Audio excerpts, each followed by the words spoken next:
I mean, my opinion is it all stems from Roswell. It Okay, does so stem from Roswell. it's back engineer technology here. What's saying? I do believe that. I think there's, I don't know. To me, there's something when it comes to the microchip and everything that gone with it. It came out of the blue, and it's very alien. Oh yeah. I mean, did you know that there even are a company called Alien Technology that specializes in RFID Computers. tag? Yeah. Oh yeah, that's Alienware. That's computers. All right. And then you have Alien Technology, and they are into microchipping and different RFID tags. Anyway, please continue. Yeah.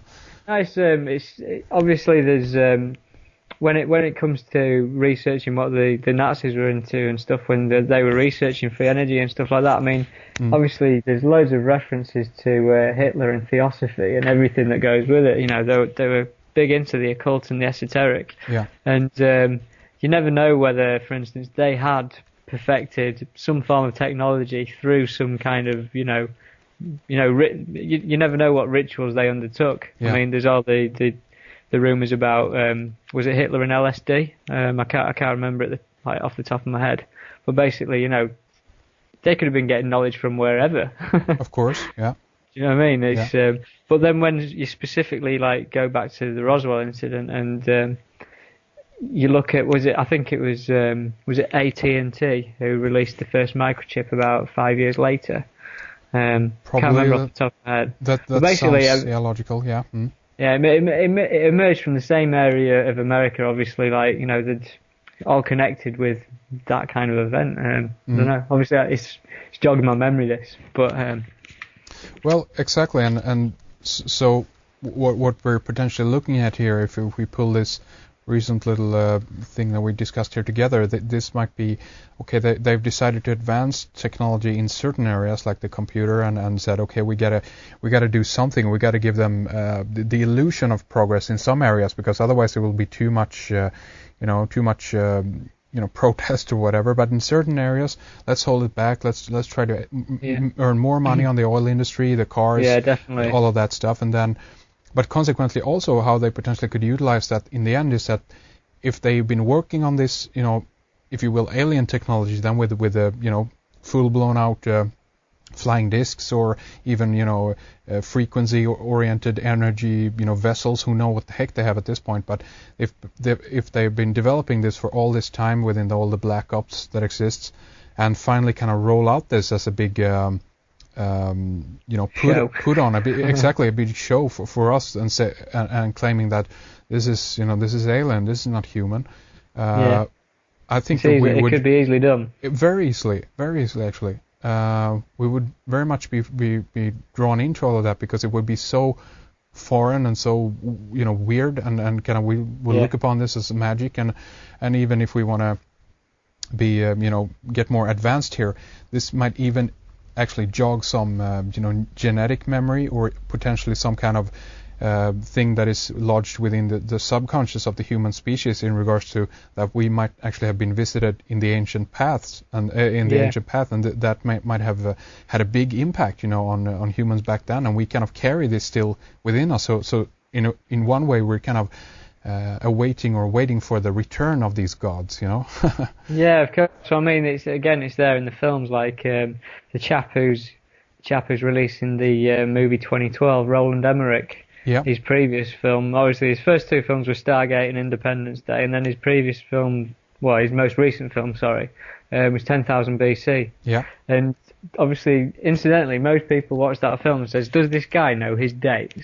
Because basically he'd put down the building of the pyramids to 10,000 BC. Yeah. And everyone's saying, well, that's completely out of the blue, But obviously this guy has been reading Graham Hancock books. Of course. Do you know what I mean? Yeah. And this was going out to the masses that in 10,000 BC the pyramids were being built by a ruthless god who looked like us. Of course. Well, most people don't realise that they're looking at actually, stuff that's backed by true research, like Sitchin and stuff. Of course, yeah. So, and obviously then, what happens is that people begin to potentially also question everything, which obviously is good. There's nothing wrong with that. There are many people out there who are definitely are questioning Sitchin, you know, why he had his office in, was it Rockefeller Center, whatever it was, you know, why he's... Was he funded by them? Well, exactly. Was that the case? What's going on here? It's the same everywhere. I've got a book here, for instance, called The Gnostic Gospels by Elaine Pagels, and it's you know, that was funded by the Rockefeller Foundation. It makes you wonder, doesn't it? They're funding these things. Of course, and this is what is important. You have to look at all the pieces of the puzzle, and even if you know it moves you into an area that is, you know, unpleasant or what have you. I mean, that's good. I mean, look at it and take it for what it is and make up your own mind. That's the bottom line here. Yeah, completely. So exactly, because you know, many people have even questioned the validity of the Mayan calendar. I mean, could even that be a put on, if you will? You know? I've had some deliberations on this myself, because obviously the Aztec sun disk was discovered in 1790. I think it was 1790. It's in the 1790s, and obviously, given that the Great Seal on the dollar bill was 1776. What I was talking about with Schweppes before was 1783. It was in the period of the Enlightenment. It was at a time when there was revealing a lot, you know, as far as this progress was concerned. But I mean, the funniest thing I found was that basically the Aztec solar disk, they said that we'd lost it. We found it in 1790. It was buried under a Catholic church. There we go. Which was the obviously the main cathedral of New Mexico City. Huh. And it was underneath that. And okay. And I find that. Yeah. Sorry to interrupt. I just want to mention that obviously it is the case that in many instances the Celtic Church they built their cathedrals upon the old religious sites in order to get the people still coming to the same site. So it's still a possibility that they build a thing on top of there and then later discovered it. But I definitely hear what you're saying here. I don't believe the idea that they lost it, because this thing's about 4 meters high. Of course, yeah. It's a hard thing to lose, isn't it? It's not like you can lose it in your back pocket. No, exactly. I mean, and it's. It's a very good point, because it's these things are always we always are subjected to the idea that things are lost or all the libraries are burnt. All the conquistadors took all the material and burned it. And in many cases, I don't think so. I think they saved it. They've taken care of the knowledge in those scriptures. And they've not burnt them at all. They've just told people they've burned them. Of course, exactly. And I think that if we look at 2012, then, for instance, they might be up on the game. I mean, if we look at the Vatican or the Catholic Church, they might be totally in tune with actually what is going on. They might know that there actually are a true, changes, as it were, in the cosmic. Properties of this particular time, and things are going to happen. But obviously, they want to utilize that energy. They want to be on top of that. They want to use it themselves. Of course, they want to continue their agenda and just contain the same power structure. So that even though that some of these things, within all of this might be disinformation, it might be, a put on, it might be exaggerations, what have you, but it still doesn't mean that everything is fake. There still might be a very core issue here might be, very true. Well, for me, I have deliberated about the Mayans and the prophecies and stuff, and I've got a book here that's got the prophecies as translated direct. And, in the actual prophecies, they warn of the coming of Christianity and everything that goes with it. And you have to remember that obviously the Mayans, the Aztecs, the Incas and everything that's gone with them in South America and Central America, they're all indigenous. Yeah. Which is a completely different thing to Egypt, because, Egypt were your star worshippers, whereas Maya was all about worshipping the earth.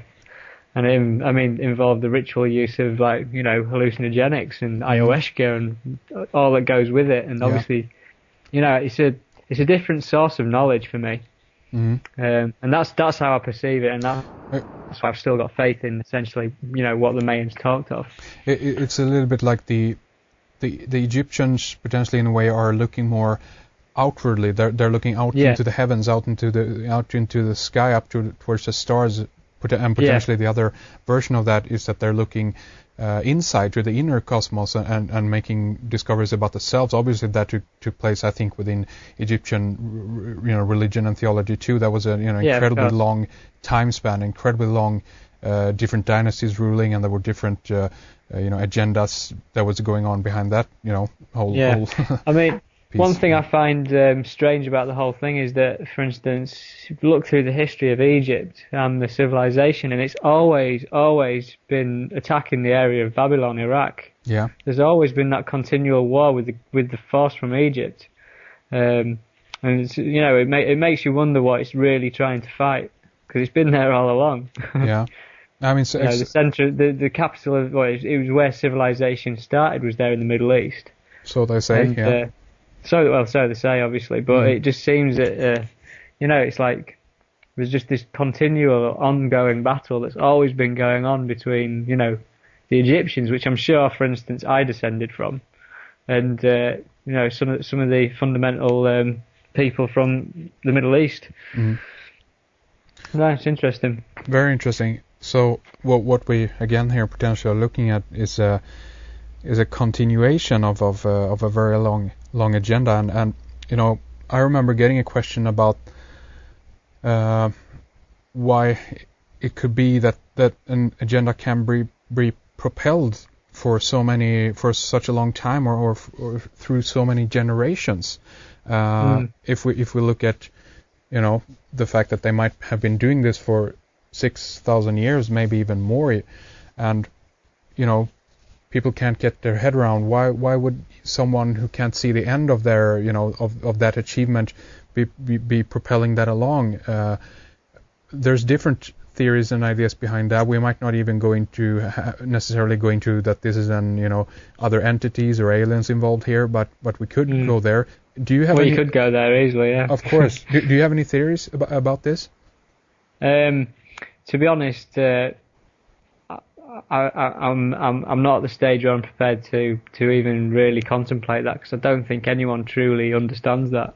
Until we see an event that obviously involves aliens, I'm not going to jump the gun and actually say, well, it's obviously something alien. Yeah. You never know whether it's just the balance of life, do you?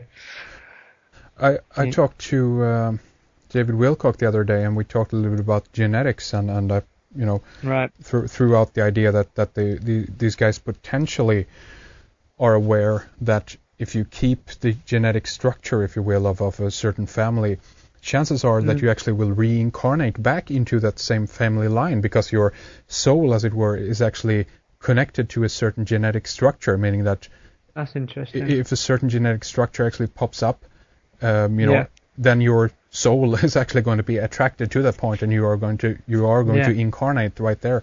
And that as far as sorry, no. I was just saying, as far as aliens and extraterrestrials are concerned, I'm more inclined to come from the angle of something that's extra dimensional. Yeah. I.e., something that's working in a different wavelength. Because, for instance, like if you just for instance, look at the DNA, for instance, there's a lot of research gone into the DNA and the junk DNA, and it contains human linguistic patterns. Indeed. And when you're looking at all that, and I don't know, it just ever occurs to me that this is something extra dimensional rather than out there into the universe.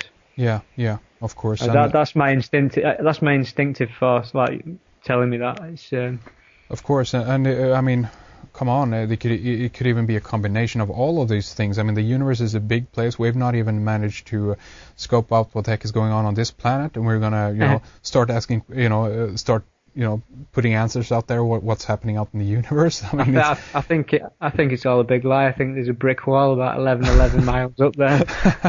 You come to the end of it. So this this is a petri dish then, planet Earth. Pretty much, yeah. It's one of those little air bubbles in a cup of coffee or something. Well, I mean, and that doesn't make it less important or less interesting, of course. maybe more so. I wanted to make a few more comments. Fredrik dropped me a note here earlier about if we go back, actually again to 1936 and the Nazi Olympics and connect that with a movie in Contact. I don't know